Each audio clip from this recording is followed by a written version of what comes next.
Aleluia! Então nós começamos esse curso na semana passada com uma comunhão sobre Abraão e Sara, um casamento que durou 100 anos. E a partir de hoje nós vamos ter 5 encontros onde nós vamos abordar questões muito práticas com relação ao nosso casamento, não necessariamente envolvendo o aspecto espiritual. Nós também falamos semana passada, no encontro anterior, que nós, como um ser tripartido, corpo, alma e espírito, o nosso casamento ele tem um percentual, que é a nossa base, que é toda espiritual, que envolve nossa experiência com o Senhor e a nossa experiência espiritual juntos. Existe a parte relacionada com o corpo, que é o nosso carinho, o afeto, a intimidade do casal, mas cremos que o nosso relacionamento ele é quase 70% um relacionamento entre alma.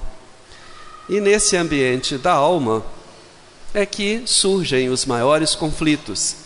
Por isso, nosso encargo é gastar as próximas 5, essa comunhão e mais 4, né? Toda focada em aspectos relacionados principalmente à nossa alma. Então, dessas 5 reuniões, maior parte do conteúdo dela vai estar relacionado com a nossa psique, com a nossa alma. E os temas, né, que nós vamos desenvolver daqui para frente, hoje nós vamos falar sobre as nossas bagagens, nós e nossas bagagens desembarcando no casamento. Vamos falar sobre, depois, 2 semanas, 2 encontros, falando alguns tópicos do livro As 5 Linguagens do Amor. Depois, a administração financeira da família. E por último, a vida íntima do casal. E todas as reuniões, a dinâmica vai ser o seguinte: a gente tem uma palavra curta, entre 20 minutos e meia hora, que é o nosso tempo limite hoje. Hoje vai ter que ser em 20 minutos, porque nós precisamos separar meia hora para as comunhões dos casais. Então, qual que é a função dessa parte inicial da comunhão? Lançar um tema, aquele tema vai aflorar assuntos, e nós sentamos em roda, e formada por 5, foram colocados 5 casais por roda, João Miguel? 5, 6? 5, né? E aí, cada um compartilha a sua experiência. Em cada grupo vai ter um monitor. Qual que é a função do monitor? A função do monitor não é dar respostas, não dar a palavra final, não fazer nada disso. É só cuidar para que a discussão, a comunhão, ela aconteça dentro do assunto previsto. Então, hoje nós vamos falar sobre as questões do nosso passado, né? E aí, se um entrar com o assunto vida financeira, contas a pagar, irmão, esse nós vamos deixar para depois, esse assunto. Então, vou entrar hoje, vamos passar para esse assunto. Outra coisa que é importante que os monitores de cada grupo, moderadores de cada grupo façam é o seguinte: a irmã falou, olha, foi assim, eu tive muita dificuldade com fulano por causa disso, tal. Aí, não deixa o marido rebater aquilo na hora. Aí deixa outro falar, e depois de uns 2, ele pode falar a posição dele daquilo para arrefecer o clima e não virar debate. Então, a função da ajuda é nós cuidarmos uns dos outros com a nossa experiência, aquelas que a gente conseguiu superar, a que a gente não conseguiu superar, mas mesmo assim continuamos casados por mais de 30 anos. Então, como vencer essas coisas? Então, tanto quanto possível, pelo menos hoje, vai haver momentos em que a gente vai separar irmãos de irmãs, vai ter momento que vamos separar por tempo de casamento, mas hoje vai estar misturado. Casais com mais tempo de casamento, com menos tempo, vai ser aleatória a distribuição, 5 casais por roda, tá bom? E aí a gente nomeia um monitor, ou um casal monitor, ou um irmão ou irmão, por roda para administrar a comunhão. Bom, Então hoje o nosso assunto é nossas bagagens desembarcando no casamento. 1 Coríntios 8, 11 e 12, não precisa de abrir. E assim por causa do teu saber perece o irmão fraco, pelo qual Cristo morreu. E desse modo, pecando contra os irmãos, golpeando-lhes a consciência fraca, é contra Cristo que pecais. 1 Coríntios 8 mostra para nós a importância de nós considerarmos o que está acontecendo dentro da cabeça do outro. E nós criarmos uma limitação ao nosso comportamento em função do dano que pode estar acontecendo dentro da cabeça do outro ou na consciência do outro. E ele fala, todas as vezes que nós trazemos dano para a consciência do irmão ou da irmã, nós estamos pecando contra Cristo. Então, a importância de cuidarmos desses aspectos, considerar um ao outro por causa de Cristo e a igreja. Vamos contar uma história para a gente entender a questão da mudança de foco. História hipotética, não aconteceu com João Miguel, mas imagina só. João Miguel estava trabalhando em Sabará, atendendo cliente, foi sair com o carro quebrou. Teve que deixar numa oficina lá, pegar um ônibus, ir até a estação de metrô, pegar o metrô para atender um outro cliente em Contagem. Imagina, isso no meio da tarde, toda a programação atrasada, quão irritado João Miguel já estava. Passou pela região hospitalar, o metrô estava relativamente vazio, entrou um pai com 3 crianças, faixa de 5, 6 anos de idade, né? E pai sentado no metrô, olhos fechados e as crianças aprontando tudo que tinham de aprontar. João Miguel irritado, porque ele cuidou de 4, né? E o cara não está conseguindo cuidar dos meninos, cada um faz o que quer, não dá atenção. Ele foi ficando irritado e julgando aquele homem. Aí ele não resistiu, chegou perto dele, meu senhor, por um acaso, o senhor não está vendo a confusão que seus filhos estão aprontando dentro do metrô? Ele, desculpa, acabamos de sair do hospital, a mãe deles morreu. Nem eles, nem eu sabemos o que fazer. Pausa, acabou a história. A partir daquele momento, João Miguel, que estava profundamente irritado com aquela situação, com aquele senhor, com aquele pai que não sabia como cuidar dos meninos, e com aqueles meninos bagunceiros, a leitura da situação mudou por completo, por causa do fator empatia. Não mudou a bagunça, o pai não fez absolutamente nada, mas toda aquela confusão desapareceu, a irritação por causa das crianças desapareceu por completo, e uma empatia, se colocar no lugar dele e querer ajudar, e estar ali, e apoiar, e falar, posso orar por você? E cuida do homem, cuida dele, cuida daquela situação. O que aconteceu? Nada na situação mudou, mas algo aconteceu dentro do João Miguel.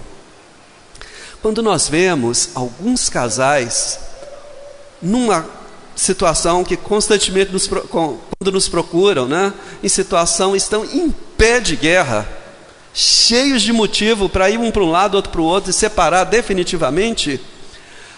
Você conversa com um, levanta uma lista de situações, conversa com outro, tem outra lista de situações. O que nós queremos falar para vocês, que o nosso encargo hoje é que as situações podem não mudar em absolutamente nada, se eu considerar o outro, como nós vimos esse texto de 1 Coríntios, né? A consciência do outro, o coração do outro, e nos colocarmos na situação dele, tudo pode mudar, mesmo que nada mude. E nós, o casal mais jovem aqui é Joyce e Lucas, né? Então, quando os dois se casaram, estavam lá os dois lindos no cartório, tudo arrumadinho, né? Coisa linda, cheio de promessas de amor, e assim mesmo. Mas existia algo invisível, se a gente tivesse aquele famoso óculos do Esdras, né? Aquele óculos da NASA, que você começa a enxergar coisas de outra dimensão, nós iríamos enxergar nas costas de cada um uma mochila imensa, com o passado de cada um dentro dela. Um passado ainda não revelado para o outro. E à medida que os anos passam e a gente começa a conhecer de verdade o nosso cônjuge, essa mochila vai diminuindo. Mas ainda, depois de 30, 35, 40 anos de casado, ainda tem coisa por ser revelada dentro dessa mochila. E essas coisas, muitos de nós podemos querer ser espirituais. Bom, passado da Joyce não me interessa, nós vamos construir o nosso futuro daqui para frente e tudo acabou. Não é assim. O passado é inseparável da nossa pessoa. E nós vamos conviver com as coisas positivas, negativas, toda a nossa história que nós tivemos no passado, ela vai nos acompanhar ao longo da vida. Ao longo dos anos, a gente aprende a domar as situações, domar muitas coisas, mas esse passado vai continuar nos acompanhando. E dentro dos itens relacionados com esse nosso passado, né, nós podemos ver alguns, por exemplo, antes de nos casarmos com a nossa esposa, ou dela se casar comigo, pode ter tido outros relacionamentos, tanto de namoro quanto de noivado. Alguns passaram por casamentos anteriores, por separações.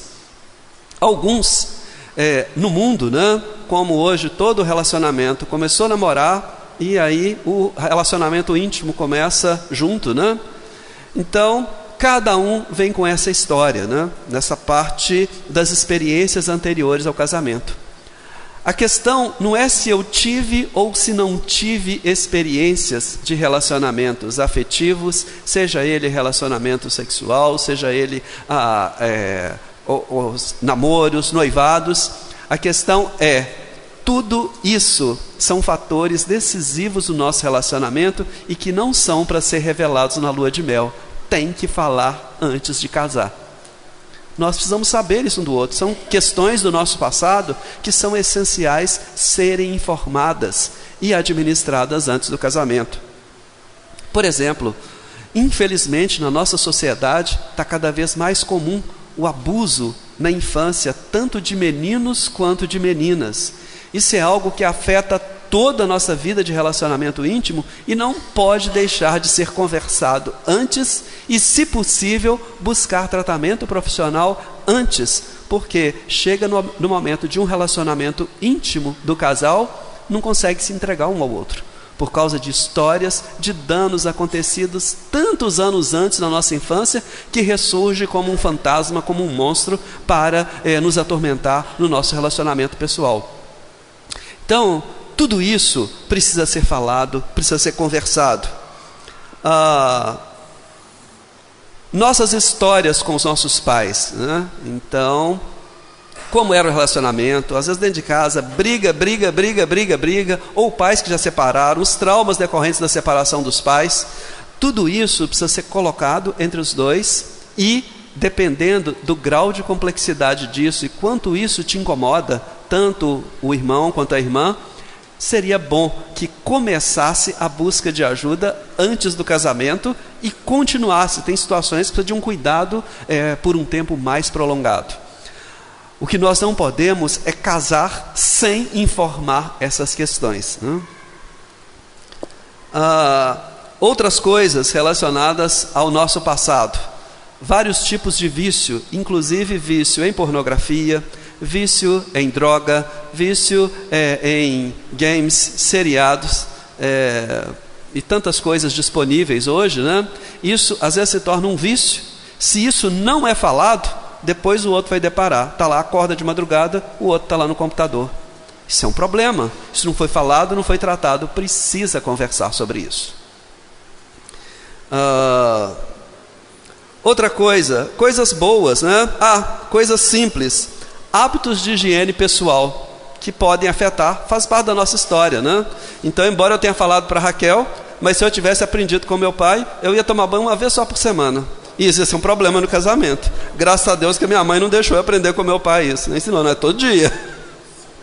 Mas são coisas que a gente aprende, a gente administra, conta piada em cima, mas fazem parte da nossa história e podem afetar o nosso casamento. Por exemplo, uma casa onde o pai, a mãe e 3 irmãos, só homens. Então, os 3 rapazes não aprenderam a dividir banheiro com mulher. Então é um problema depois que casa para poder aprender a conviver e administrar o mesmo banheiro com a mulher. E é um caos, é muito problema de relacionamento. A irmã, sabendo que o seu marido viveu numa casa que só tinha homem, tem que ter muita misericórdia, paciência para ensinar, carinho para ensinar, até que ele aprenda um mínimo para compartilhar o mesmo vaso sanitário com você. Ok? Excesso de trabalho do pai, por exemplo, ou dos pais, e aquela mãe super protetora que cuidava de tudo. Nós temos a tendência de, depois que casa, trabalhar excessivamente, não dar atenção à esposa e ainda cobrar para que ela seja tão eficiente quanto a mãe dele era. Isso é um estrago no casamento. Então, irmãs, observem bem a casa do seu marido, do seu futuro marido. Irmãos, observem bem a casa da esposa, para a gente entender essa relação e o quanto isso interfere na sua casa. Bom, isso aqui não é curso de noivos, não estamos falando do que deve fazer, mas tentando desatar alguns nós que já aconteceram no passado e com os quais nós estamos convivendo há vários anos. Entender a história do seu cônjuge, a origem, quantas situações já passou, a história dos pais, de onde veio, a condição onde veio, você vai passar a entender e compreender com muito mais facilidade e desenvolver empatia, colocar no lugar do outro, assim como a história do João Miguel. Depois que você entendeu a situação, todos os problemas se vão, mesmo que eles permaneçam ali. Ok? Senhor Jesus. Outra coisa, hoje nós temos encorajado todos os nossos jovens, né? E boa parte dos irmãos, né? O irmão casou, o irmão se preparou, teve uma formação. Entre os nossos jovens hoje, o nível de escolaridade das mulheres é melhor do que o dos homens. Então, se espera que se ambos têm um sonho de uma carreira profissional, isso precisa ser muito bem conversado antes, por causa de não cobrar a antecipação da geração de filhos. Se ambos têm uma carreira profissional e tudo desenvolve, então é começar a orar. Para qual tempo onde vamos desacelerar para isso? Quem vai desacelerar? Como vai ser essa desaceleração da carreira profissional em função de cuidar de filhos e de cuidar um do outro? Também, além dessa questão da carreira profissional, nós temos casais que resolvem casamento padrão, o homem sai para trabalhar e a mulher cuida da casa. Nós precisamos de desenvolver, assim como o homem gosta de ser admirado, porque ele é o provedor, ele conseguiu trabalhar, tem um bom emprego, tem um bom sucesso profissional, ele precisa ser admirado, gosta de ser admirado por isso, e precisa honrar e admirar a esposa por tudo que ela faz durante as horas que ele está longe de casa. Então, passar a ter cuidado e observar as coisas e reclamar menos. Nunca compare com sua mãe, nem com a mãe dela, né? São mais jovens, estão aprendendo, não conseguem fazer as coisas com tanta eficiência como quem tinha 30 anos de experiência como seus pais. Mas ter misericórdia, entrar na experiência dela e cuidar. E separar tempo, embora a gente tenha uma reunião só para isso, porque quem fica dentro de casa o dia inteiro não é fácil. Por isso que as mulheres reclamam tanto com relação à atenção, sentar para conversar, contar caso, sair. Por quê? Está dentro de casa não é algo fácil. E mesmo você chegando, puxa, sábado eu tenho meu direito, afinal de contas, se eu não bater uma bola pelo menos no sábado a tarde inteira, eu não consigo sobreviver na segunda-feira. E ela continua presa dentro de casa mais uma tarde. Então, cuidar dessas questões para que ambos tenham a devida atenção. Senhor Jesus.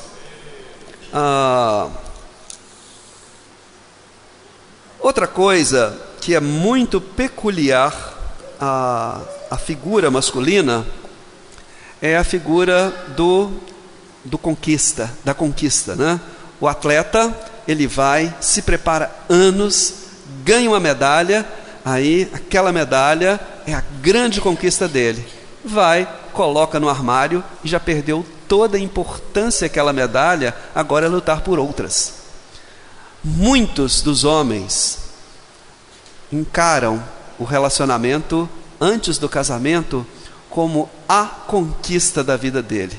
Quer dizer para vocês que não é algo fácil, e você merece todas as medalhas do mundo por ter conseguido conquistar essa jovem que está do seu lado, se casar, ela ter coragem de casar com você, sair da casa dos pais delas e ir morar com você.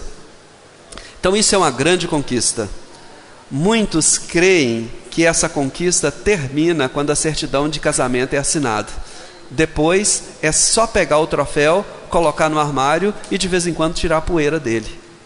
Queria dizer para vocês que no dia que vocês assinaram a certidão de casamento, não estava terminando uma etapa, estava começando algo completamente novo.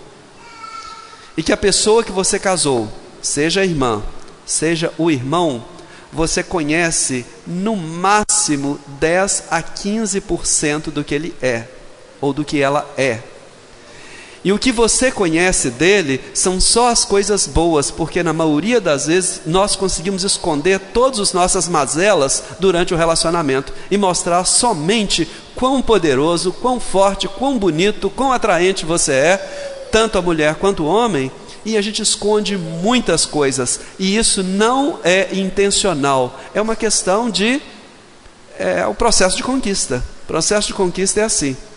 Então, nós somos, depois de casados, 85% desconhecidos e em torno de 15% conhecidos. Nós precisamos estar preparados para conviver com isso.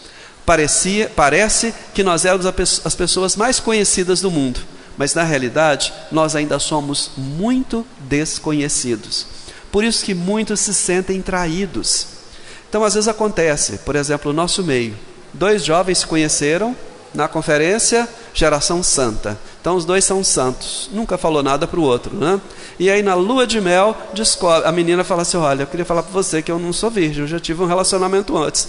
Tem problema isso? Não, mas tinha que ter contado antes. Isso não é coisa que revela na lua de mel, tem que falar antes. Então às vezes, irmãos, nós convivemos durante o nosso casamento com histórias mal resolvidas, com problemas mal resolvidos, perdão não tratado, né? Então nós que já estamos há mais tempo casados, pelo menos alguns meses, quem está mais jovem tem muito para consertar pela frente. Nós que já temos muito tempo, temos muita coisa para administrar do nosso passado, para cuidar com relação ao nosso passado e principalmente nos perdoarmos e nos colocarmos no lugar um do outro. Senhor Jesus, um casamento que a gente olha, né? Vê um casal aí já há tantos anos juntos, filhos adultos, netos, né? E os 2 aquela carinha de pombinha apaixonado até hoje. Quero dizer para vocês o seguinte: isso não é sorte. Dá muito trabalho um casamento de sucesso, um casamento feliz, um casamento com resultado, um casamento que permanece. É extremamente trabalhoso e nós precisamos de aprender a pagar esse preço do casamento. Um casamento, no mínimo, precisa, do lado só humano, precisa ser tratado como uma empresa. Qualquer empresa que você dá uma passadinha lá e vai embora e deixa por conta do gerente que está lá, vai quebrar. Um casamento que não tem presença, assistência, cuidado, investimento, não tem futuro. Tem de gastar tempo com o cônjuge e com o casamento. Bom, então, nós demos aqui, a nossa função não é trazer soluções, mas dar um tanto de dica para vocês. Agora, nós vamos nos assentar por casal, nos grupos, né? Vamos tentar encher todas as cadeiras de um grupo, depois todas do outro, depois todas do outro, para sobrar, se sobrar grupo, sobra só vazio. E aí, se sobrar só um casal, a gente encaixa num grupo que já está pronto, ok? E aí vamos montar os grupos, e aí dentro de cada grupo a gente nomeia os monitores.